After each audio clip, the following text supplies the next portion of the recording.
Hi friends! ఈ వీడియోలో మనం హోటల్ స్టైల్ పూరీ కర్రీ టేస్టీగా ఎలా ప్రిపేర్ చేసుకోవాలో చూసేద్దాం. హోటల్ స్టైల్ ఏంటండి, నేను వేసే ఇంగ్రీడియెంట్స్ ఏవి మిస్ చేయకుండా యాడ్ చేసి చూడండి. అంతకు మించి ఉంటుంది. అయితే ఏ ఇంగ్రీడియెంట్స్ మిస్ చేయకండే. సో, ఫస్ట్ అయితే ఇక్కడ ఉల్లిపాయ ముక్కలు, టొమాటో ముక్కలు, పచ్చిమిర్చి ముక్కలు, క్యారెట్ ముక్కలు, అలానే అల్లం ముక్కలు చక్కగా కట్ చేసుకొని పక్కన పెట్టేసుకోవాలనమాట. తర్వాత పాన్ పెట్టుకొని అందులో ఆయిల్ వేసుకొని, ఆయిల్ బాగా హీట్ అయిపోయిన తర్వాత అందులో బిర్యానీ ఆకు, అలానే క్రష్ చేసుకున్న వెల్లుల్లి రెబ్బలు, అలానే అల్లం ముక్కలు యాడ్ చేసుకొని బాగా ఫ్రై చేసుకోవాలి. సో, ఎప్పుడైనా నా కుకింగ్ వీడియోస్‌లో కటింగ్ ఇంత నీట్‌గా ఉంది అంటే అది మా చెల్లి చేసిందని అర్థం. సో, తను కటింగ్ చాలా పర్ఫెక్ట్‌గా చేస్తది. నాకైతే ఒక్కోటి ఒక్కో షేప్ వచ్చేస్తదనమాట. సో, చూసారా ఇక్కడ చక్కగా వెల్లుల్లి రెబ్బలు చక్కగా ఫ్రై అయిపోయిన తర్వాత ఇందులో మనం క్యారెట్ ముక్కలు యాడ్ చేసుకోవాలి. క్యారెట్ ముక్కలు యాడ్ చేసుకొని బాగా ఫ్రై అయిపోయిన తర్వాత కరివేపాకు యాడ్ చేసుకొని బాగా ఫ్రై చేసుకోవాలనమాట. సో, మనం హోటల్ స్టైల్ అనుకుంటాం గానీ, వాళ్ళు అందులో టేస్టింగ్ సాల్ట్ యాడ్ చేస్తారు.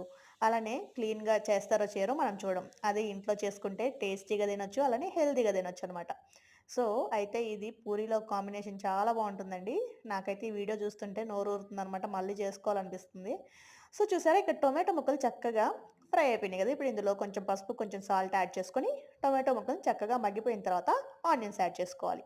సో, గుర్తుపెట్టుకోండి మనం ఏది డీప్ ఫ్రై చేసుకోకూడదండి. ఫ్లేమ్‌ని మీడియంలో పెట్టుకొని చక్కగా మగ్గనివ్వాలనమాట. సో, ఆనియన్ ముక్కలు చక్కగా మగ్గిపోయినాయి అనమాట. తర్వాత ఇందులో మనం పొటాటో మ్యాష్ అనేది యాడ్ చేసుకోవాలనమాట. సో, చక్కగా పొటాటోస్‌లో కొంచెం సాల్ట్, కొంచెం పసుపేసుకొని చక్కగా కుక్ అయిపోయిన తర్వాత మ్యాష్ చేసేసుకొని అది యాడ్ చేసేసుకోవాలి. అది యాడ్ చేసుకొని ఫ్లేమ్‌ని సిమ్‌లో పెట్టుకొని చక్కగా ఫ్రై అవ్వనివ్వాలండి. సో, చూసారా? పొటాటో చక్కగా మ్యాష్ అయిపోయింది. ఇదంతా యాడ్ చేసుకొని చక్కగా ఒక 5 మినిట్స్ ఫ్లేమ్‌ని సిమ్‌లో పెట్టుకొని కలుపుకుంటూ ఉండండి. సో, ఇదంతా చక్కగా ఫ్రై అయిపోయిన తర్వాత ఇందులో మనం వాటర్ యాడ్ చేసుకోవాలి. సో, ఇందులో కొంచెం తీసుకొని పక్కన పెట్టుకొని వేడి వేడి అన్నంలో కలుపుకొని తినండి. చాలా బావుంటుంది.